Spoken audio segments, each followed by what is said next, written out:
So there's a story in the Gospels where somebody's invited to sit at a table. And the person is advised in this particular story to take the lowest seat. And the reason they're asked to take the lowest seat is because we want to present ourselves in a humble way. When we walk into an environment or a place, we don't want to be conceited and think more than what we actually are or present ourselves in a false way. In the Gospels, it teaches us that those who exalt themselves will be humbled and those who are humbled will be exalted. And so in this particular story, there's a time at the table where there's a seat available next to the most prestigious person. And then there's a seat at the table at, quote unquote, the bottom of the table, so to speak. And the advice giving in this particular story is to go and sit in the lowest seat and allow yourself to be invited or exalted to the higher part of the table, rather than going to sit in the highest seat and then being told to move, humiliated, and having to go sit down in the lowest seat. Now, what is this teaching us?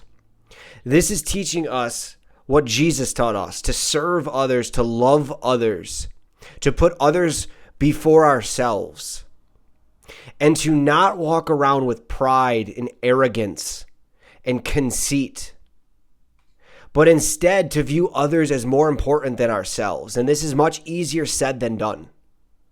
But I had an experience this past week where I had accepted to do something, and the position itself that I accepted to do was a lot of tasks that I feel like most people would not want to do. And what I mean by that is just very, I don't want to use the word mundane, but they were tasks that, just required any person of qualification to pretty much be able to do them, so to speak, right?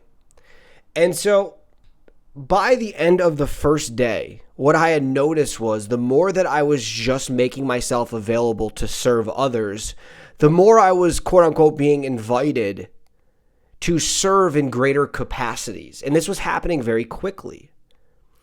And by the second day, halfway through the second day of just constantly making sure that, and I'll just give some examples, people had water, making sure that people were in places that they needed to be, making sure that my attention was not on myself, but that the thing that was trying to be accomplished was accomplished through other people. And I was just a vessel to be able to help organize and set everything up. But I was on the sideline. I was not being seen. And by the second half of the second day, I was then invited, quote unquote, to the other end of the table, to where I was now shoulder to shoulder with the people who are being seen. And it made me think, when I had left this particular experience, how this is our culture today, where we have social media where everybody is pushing out and exalting themselves. But realistically, what that's leading most people to is just either inauthentic opportunities. People come into your life that should not be coming into your life, that have wrong motives, that are attracted to the things that you're boasting about. But most importantly, there's two extremely important things. It's a trap, first off, because now you're trapped in the things that you're bringing into your life that are not coming from God, but are coming through sin of boasting or self-exaltation or whatever it may be. But then also the other aspect of this, you're missing out on a much greater way to be exalted in society, exalted in your family, exalted in your job, exalted in any way, shape, and form. And I don't mean this by you'll get a bunch of followers, you'll get status. I mean God allowing you to be exalted because you've truly humbled yourself under the mighty hand of God. And off the top of my head, I think it's 1 Peter 4. Don't quote me on this. I know it's 1 Peter. Cast all your anxieties on him. Humble yourself under the mighty hand of God, so at due time or proper time, he will exalt you. And so I want to invite anybody out here who may struggle with pride, like myself. If you have an opportunity to take the lowest seat at the table and provide value, I guarantee you God will give you more joy in that experience than he would if you were self-exalting yourself, forcing success, forcing the door to open, forcing the network opportunities. It's going to feel heavy. It's going to feel forced and rushed. And the book of James says, Where there is selfish ambition, where there is envy and jealousy, is every vile practice.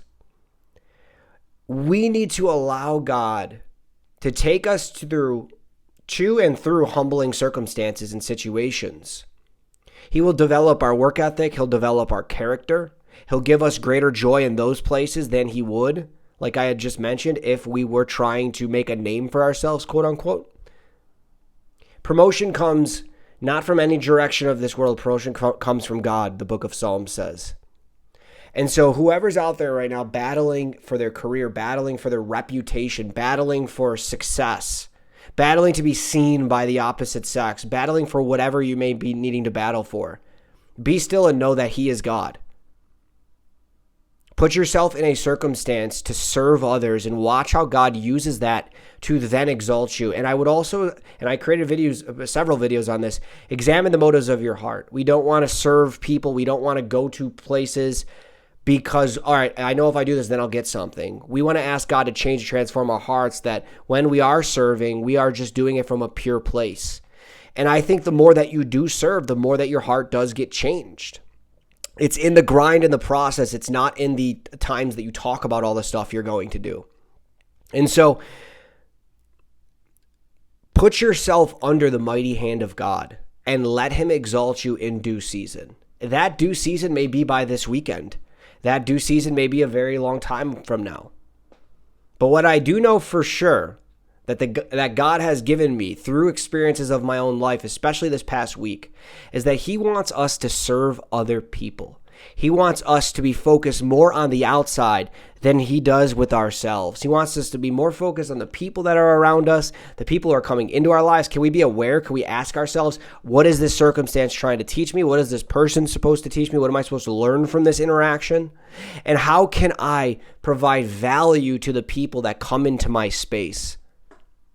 I also created a video on the sin of partiality, James 2, where we judge people based on their status or how they look or what they do, and then we choose to associate with those people. And all that's going to do is kind of what I talked about earlier. It's going to connect to that.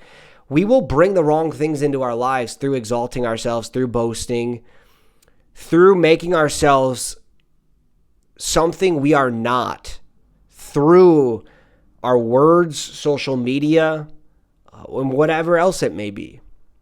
And so my invitation to you today is two things. Live with authenticity. Boast in your weaknesses, like 2 Corinthians 12 says. If you're struggling right now and you're out of work, tell somebody that. Of course, do that in an appropriate way. A mentor, a friend, if somebody asks you, say, yeah, I've been out of work. I'm going through a hard time. Of course, we don't lay down. I've created a video on this as well. Do not confide and overshare. It can block your blessings if you're just spitting out to everyone and every person and everything. I'm going through this. I'm going through that. I've also created a video on grumbling, the sin of grumbling, how that delays what God wants to do in your life through, whatever it may be. He wants to refine our character. The children of God, the Israelites, they complained. They lived in sexual immorality. They were not grateful. And because of that, they delayed a couple of week process to 40 years. And so I invite you, as I do myself, live with authenticity.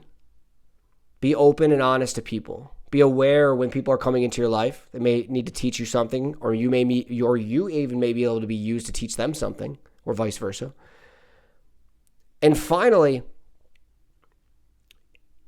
put yourself under the mighty hand of God. And what I mean by that is ask how you can serve. Ask God how you can serve others right now. Take action steps right now to meet a need for people around you in whatever way that may look. And do that without expecting to receive anything. But what I can guarantee you is the more you'll serve, the more you do serve in any capacity, the more God is going to reveal himself to you. The more he's going to meet you in that place. And that's the greatest thing that we as a believer can do, is to love our neighbor as ourselves and love God most importantly. The 2 commandments that Jesus gave us.